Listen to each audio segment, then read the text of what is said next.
Your brother's a good boy.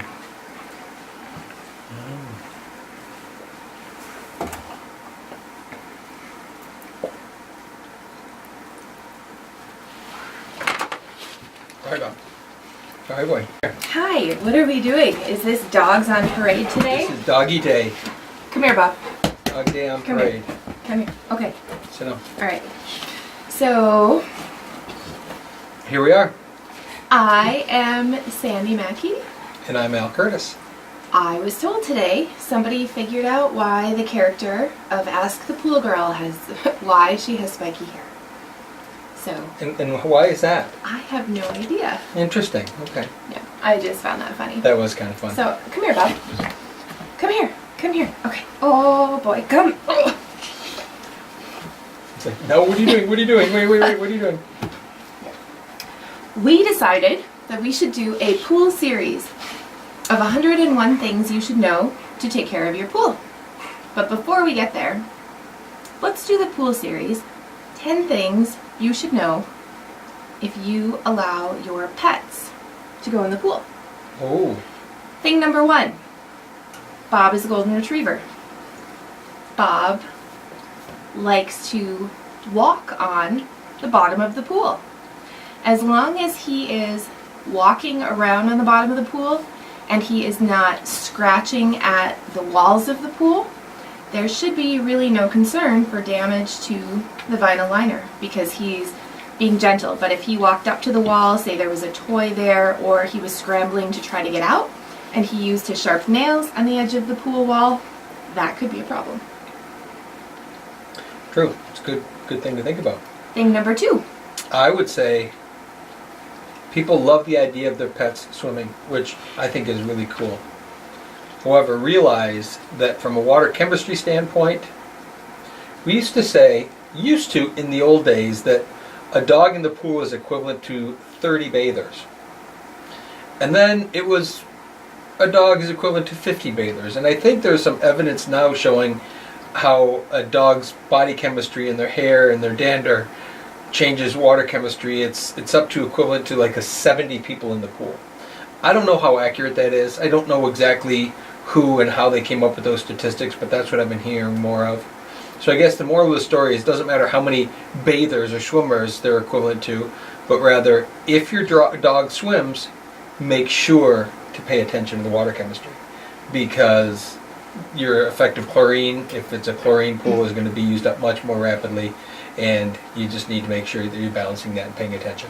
Absolutely. Mm-hmm. So, fun fact number 3 about pets and pools is you will want to get into the routine if your pets swim regularly. Dogs, I've heard of one cat ever that liked to go in the water. You'll need to shock the pool more often and likely at a higher dose, and I say that with hesitation because to superchlorinate the pool there is a formula. You take your free chlorine and your total chlorine and then you multiply it by a factor to find out how much additional chlorine you will need to reach the breakpoint chlorination. And what that does is it breaks down the bond between the chlorine and everything it has already started sanitizing so that it will refresh your chlorine. So that formula will be very dependent on what your current water chemistry numbers are. And there is a formula that we will be linking to on our website so you can find that out. So just know that you'll have to shock the pool more often and higher doses than you've been doing maybe with just people. And then keep in mind that chlorine will need time to dissipate back out of the water. You don't want to jump back in and you don't want your pets jumping back in. I think they tend to swallow a lot more water than we do as people, so you don't want them swimming in water that has too much chlorine. Fact number 4. I would say number 4 would be realize this is a chlorine environment and a pH change environment, and a pet is as susceptible to the pH changes in the water and the amount of chlorine in the water. So a good practice, and I know it's pretty difficult to do if your dog's swimming on and off all day long, is once they're done swimming, rinse them off. Take a hose and rinse them off. Try to get into the nooks and crannies of their, in their fur and in the creases and stuff under their arm, just because you always run that risk of them creating irritations, and then those rub spots can can just turn into sore spots for them. And so it's always a good thing. Just like if we swim in a pool where the pH is low, our eyes tend to burn. Well, the dog's no different. I mean, and really, if there's a critical problem in the water and your dog starts having problems with their eyes, you might want to even give them drops. Might even want to help flush their eyes out. Usually it's not a problem, but we're talking kind of the extremes. If everything's perfect in the middle, the dog's going to be fine. But if you're way up on the chlorine or you're way down on the pH, one of those two things could, create some irritations for a pet. Right, which brings me to fact number 5, which is more about the pet than it is about your pool. Water in a dog's ears can lead to infection. So if your dog is swimming regularly, you'll want to keep an eye on those. Make sure that they are, usually when they're swimming, their ears are able to kind of protect themselves. But in the event that you start to develop a problem, please see your vet. They have drops and different things that will help with those. And a bonus fact, because it's about dogs, different dog breeds have different types of hair and hair fur.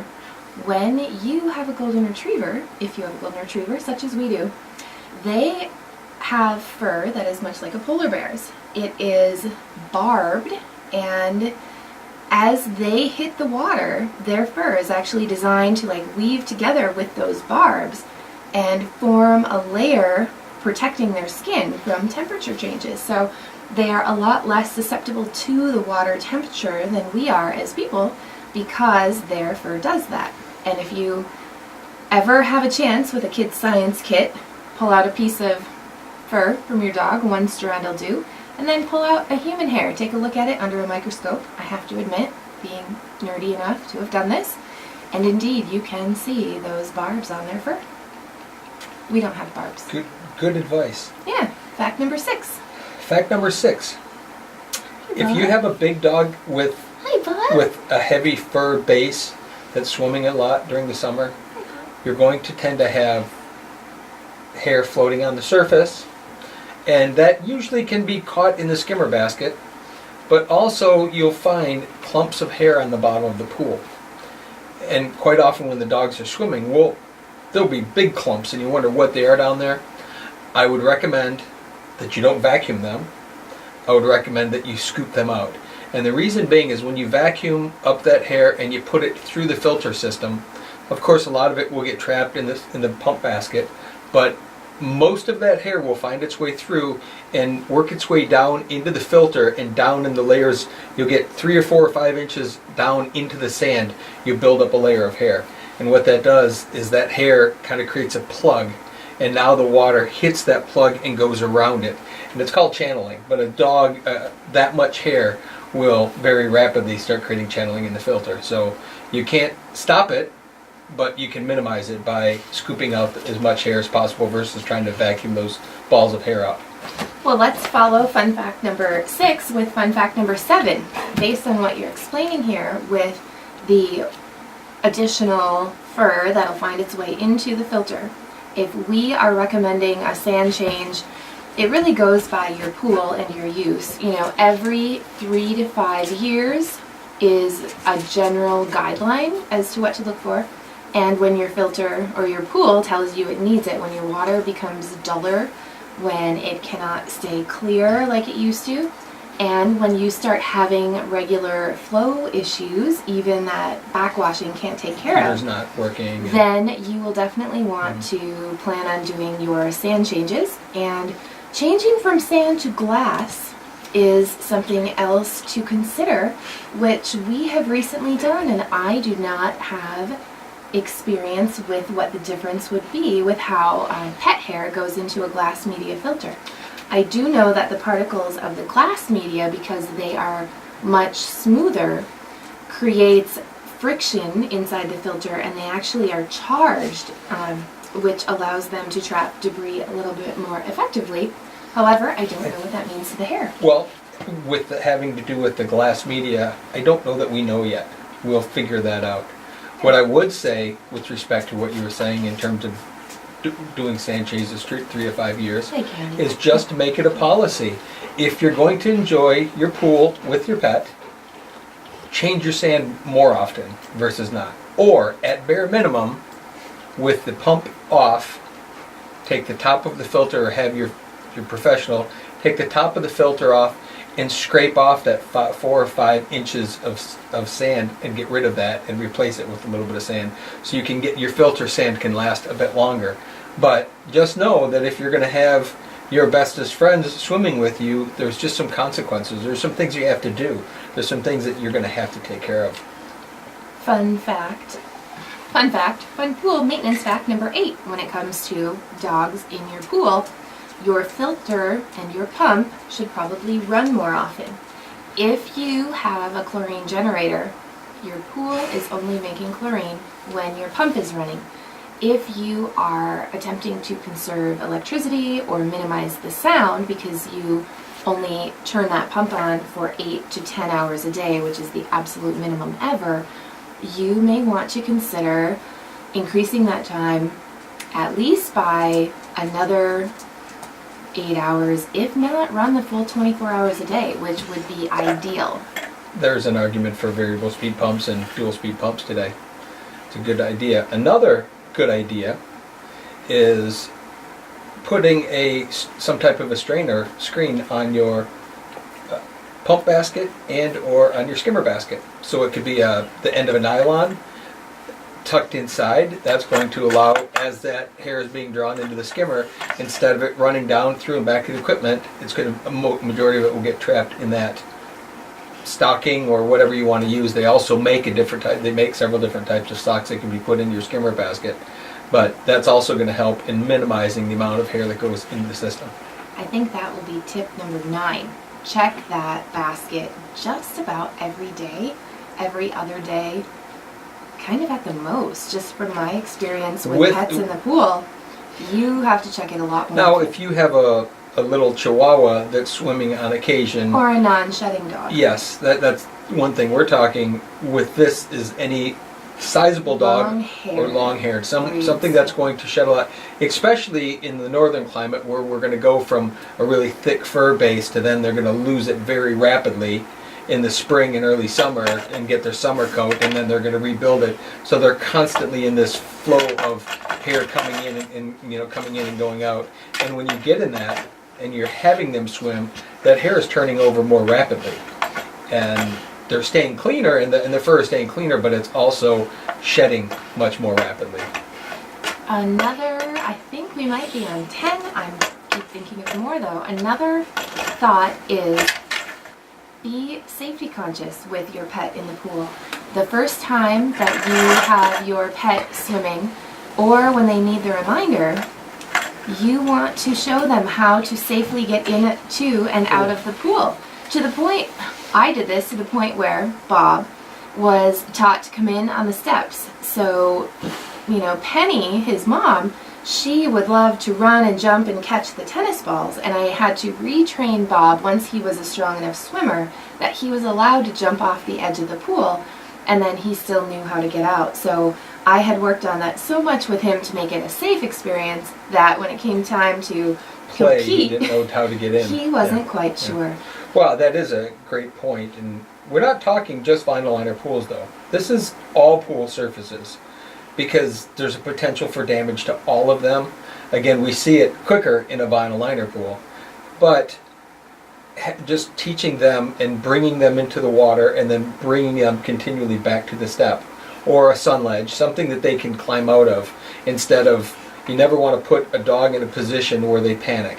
If they can't get out because they're banging against the side of the pool, if they don't know where that exit point is, they oftentimes will panic and just be focused on just trying to get out and not looking where to get out. So always make it a practice of bringing them to the shallow end, to the steps, to safety, and they'll rapidly learn the pool then to be able to make sure that they always come back to the steps when they need to get out. Tip number 11, along the lines of safety as well. Remember, when you're swimming with a pet in the pool, you may be a strong enough swimmer and you might have your footing that if a big golden retriever starts to come to play with you, you know what to do. But make sure that you're always keeping an eye on other swimmers in the pool and on the pet, because maybe they're approaching someone and they're accustomed to the way that you play fetch with them and somebody else is not, especially a large dog. Bob is as big as small children. Mm-hmm. So if not monitored properly, especially carefully, that could be Yeah, scary. you can't count on him to make the decision as to Yeah. whether that swimmer is strong enough to play with him or not. And You have to be watching. even tip number 12, even a dog who knows how to swim can get into distress in a pool. Mhm. So you will Mhm. definitely want to make sure, especially if they're playing with other dogs. I know when the puppies were little, they would go for balls and maybe one dunks the other one. And if that other one was taken by surprise, or they're not Inhale a or strong hold it. swimmer, or fluke things happen, Yeah. you definitely have to keep paying attention Well, to that. since we're going on that, I do have another one. Thinking about when you're swimming with a pet, you have to be conscious of their paws. Because part of the nature of them being buoyant enough is they spread their paws out to be able to get more leverage to push water, which exposes their nails more. And if you're not planning for it, and once they're in the motion, they don't just swim up to you and stop. It's a continual motion, no matter what's going on. You can hang on to them, hold their belly, and float them along, but their instinct is to paddle. And that could be really dangerous. That can harm people, and fully unintentionally, but you could get scraped up pretty good. And especially small kids, which then would panic, and who knows what could happen. Is always be aware of the pet's paws and claws. And even if you trim their claws as short as that you possibly can safely, because they're in the water environment and their paws are open, even the shortest nails are going to almost act like the longest nails. You're still going to have that potential issue. Yeah, so random fact about Sandy, when Bob was a puppy, he swam every day, and I love that he swam every day. He's still a puppy. I would wear my yoga pants in the pool, because then if he came up to me, which he often did because we were playing together, I would not get scratched. So So bad. I had an extra layer. Well, and that's, they become part of our lives, and we want them to fully enjoy. And sometimes we do have to modify ourselves to handle that, and I think that's a great idea. Wear clothing into the pool. Big deal if you have to dry your clothing out later, but in that case, you can play with them safely and not have to worry about being all scratched up and torn up and hurt. So a chemical tip about dogs around a pool. When you have chemicals and they might be outside on your equipment pad or in storage until you need them, that might become something that especially a puppy unsupervised wants to get into. So make sure that everything is locked up, out of the way. Think about things in a little different way than you might have before. Same thing for pool toys. What you might expect to play with in the pool, they will look at as a toy anytime.